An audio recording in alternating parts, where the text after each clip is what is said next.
Comedian गौरव गेरा जो पिछले साल बिग बॉस 12 में स्पेशल एपिसोड में नजर आए थे, गौरव बिग बॉस के बहुत बड़े फैन है और उनके हिसाब से शो का फॉर्मेट ही ऐसा है कि कॉमनर्स हो या सेलिब्रिटी हो, कोई फर्क नहीं पड़ेगा।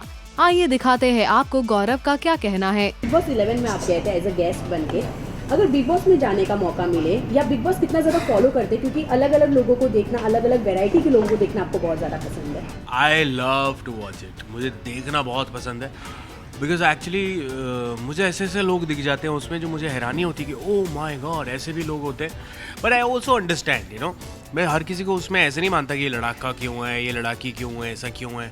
मुझे ऑल्सो लगता है कि वहाँ पे ना सोने को नहीं देते, पूरा खाना आपको कम मिलता है, राशन में मिलता है, तो कुछ करने को नहीं है, ना टीवी है ना कुछ देख लिया, किसी से नाराज़ हो तो रूम बंद कर लिया, यू कांट एस्केप। सो आपका अंदर का जानवर जो निकल के आता ही है, तो मैं तो जानवर दिखाने वहाँ नहीं जाना चाहता, बट मुझे दूसरों के जानवर देखने बड़े अच्छे लगते हैं। I love to watch it. अच्छा, बिग बॉस 13 की अगर मैं बात करूँ तो एक बहुत बड़ा मौका आम लोगों से छीन लिया गया है कि इस बार आम लोग उस शो में नहीं नजर आने वाले हैं। गौरव, तो क्या कहना चाहेंगे, इस तरह के चेंजेस ज़्यादा जरूरी थी क्या? एक व्यूअर्स के हिसाब से ये सही था कि वो सिर्फ स्टार्स को देखना चाहते हैं अंदर? सी आई थिंक मैं सबसे पहले वालों में से था, मैं शायद चैनल को भी बोल चुका हूँ, मुझे शो का फॉर्मेट इतना पसंद है, आप किसी को भी ले आओ, ज़रूरी नहीं है स्टार्स दिखाओ, मैं आम आदमी को भी देखना चाहूँ। अलादीन नाम तो सुना होगा में हो गई है जफर की पोल खोल, उठ गया है जफर के चेहरे का नकाब और हो गया है जफर के जुल्म सितम का अंत। ये मैंने कहा था कि दोस्ती की इमारत में, इनके खून में, आपको ये भी कहा था कि ये पोटली सिर्फ और सिर्फ मेरा हुक्म है, उसके बावजूद भी आपने इसे खोलने की कोशिश की कि वाह वजीर आला पोटली को सही सलामत खोलने की कोशिश। आप जो मांगेंगे मैं आपको। दिव्यांका त्रिपाठी और विवेक दहिया की मैरिज एनिवर्सरी काफी अनोखे तरीके से मनाई गई। जैसे कि आप सब जानते हैं कि विवेक कुछ दिनों से बीमार चल रहे हैं, जिसके कारण विवेक और दिव्यांका ने अपनी एनिवर्सरी सेलिब्रेट की।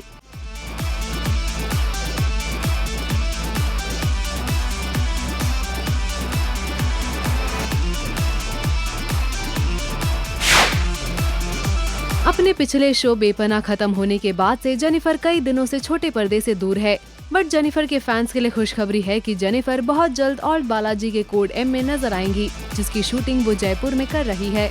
जेनिफर ने अपने इंस्टाग्राम अकाउंट पर कुछ खास तस्वीरें शेयर की शूटिंग के दौरान की।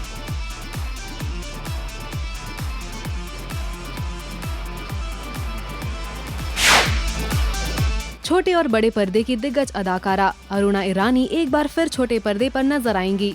जी हाँ, बिल्कुल ठीक सुना आपने, अरुणा ईरानी बहुत ही जल्द, ये उन दिनों की बात है, में एक खास किरदार में नजर आएंगी।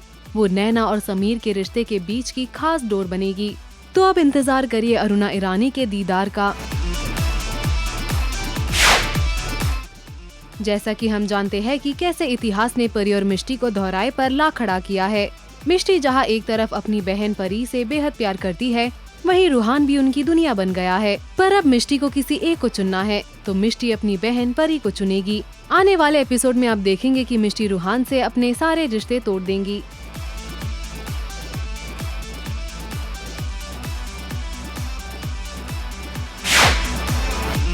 ये रिश्ता क्या कहलाता है कि कायरव का किरदार निभा रहे शौर्य शाह ने कर दिया है शो को अलविदा। जी हाँ, उनके हेल्थ के चलते शौर्य ने शो को क्विट कर दिया है और मेकर्स ने उनकी रिप्लेसमेंट भी तलाश करना स्टार्ट कर दिया है।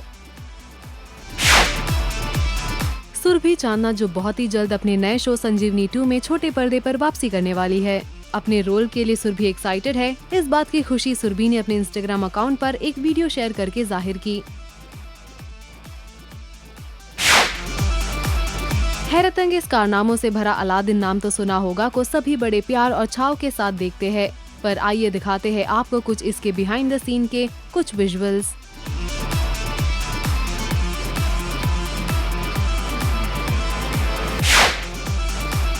बिग बॉस 11 की कंटेस्टेंट सपना चौधरी ने बीजेपी सरकार ज्वाइन कर ली है। सूत्रों की माने तो सपना बेहद गर्व महसूस कर रही है बीजेपी ज्वाइन करके। उनका कहना है कि कोई दो राय नहीं थी पार्टी ज्वाइन करने के लिए। बीजेपी के काम से वो बेहद इम्प्रेस्ड है।